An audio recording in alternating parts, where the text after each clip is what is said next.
Haramaia University, as you know, is one of the senior university in Ethiopia, and Haramaia University is entering into memorandum of understanding with many universities across the globe. And today we have been discussing with OGF University in Somaliland. Of course, this discussion has been going on for a couple of months.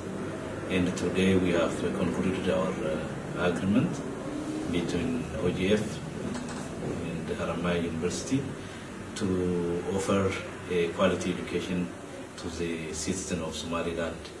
And Haramaia University is very much committed to Somaliland and OGF University to support and also to work with OGF University in the coming 5 years. So our today's signing of Memorandum of Understanding is very historical, as OGF University is a new university, a university which has planned to offer high quality education to the Somaliland citizens.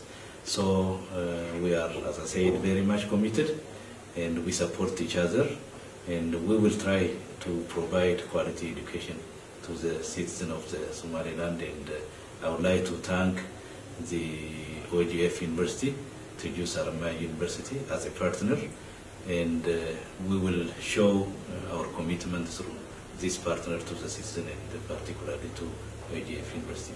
Thank you very much to OGF for partnering with Haramaia University. Thank you so much.